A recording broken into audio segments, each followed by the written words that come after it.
Next up, David on Twitter. Being born and raised in West Virginia, it amazes me how many great coaches have come from such a small state. Fielding Yost, Lou Holtz, John McKay, Rich Rodriguez, Jimbo Fisher, Nick Saban, and more.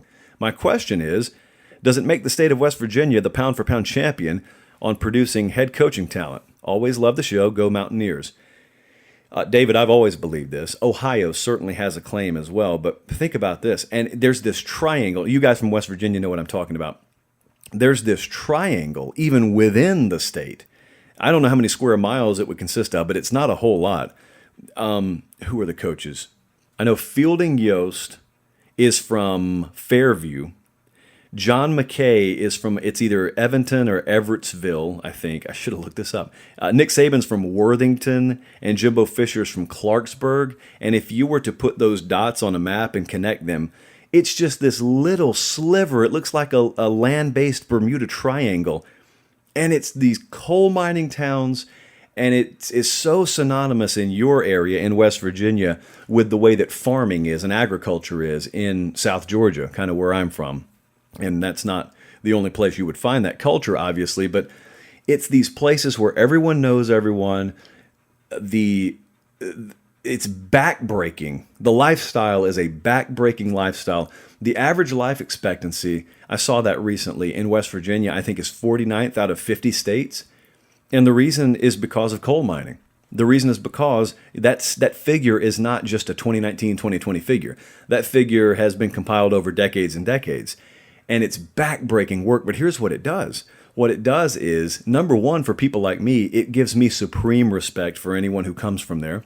And number two, if you do come from there, no work is hard. Like, no work is too hard for you. Nick Saban has a schedule right now that perplexes most people. Jimbo Fisher, guys like that, they keep a schedule that perplexes most people. I knew a guy who was a grad assistant at Alabama when Saban's still there. So this was under Saban. And he is 22, 23 years old. And he told me, Nick Saban's not even going to know who I am, but here's what I'm going to do. The one thing I'm going to do is I'm going to get there before him, and I'm going to leave there after him every day. That's the one thing I can do. And it lasted about 10 days. Less than 2 weeks it lasted. And he told me I couldn't do it.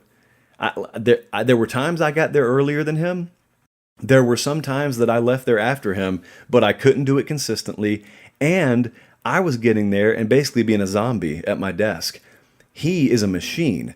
But the thing about it is, my buddy grew up where I don't think he had ever even understood the concept of dirt under his fingernails. Nick Saban, on the other hand, Fielding Yost, as you talked about, John McKay, Jimbo Fisher, those guys, it's a lifestyle. That's in your DNA.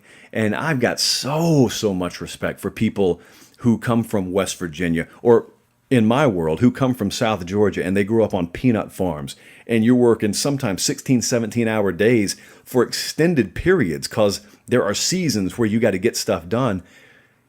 Compared to that, to think about the fact, this is why I have no time for people in our industry who complain about long days, when in reality, you're getting to do for a profession what most people do for fun. If you work in a coal mine, the one break you have during the week is you get to, on Saturdays, watch West Virginia football.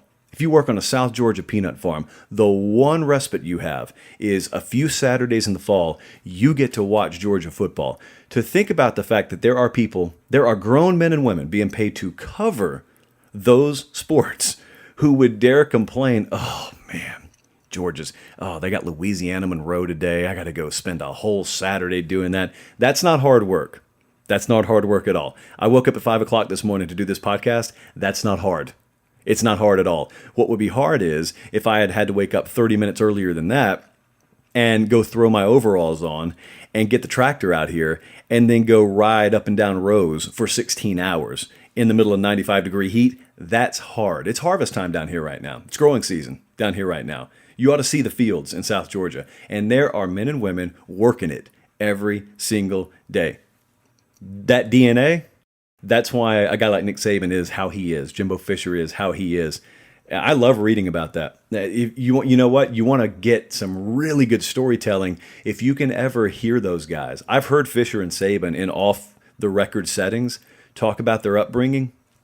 Fascinating. As good a stories as they could ever give about football.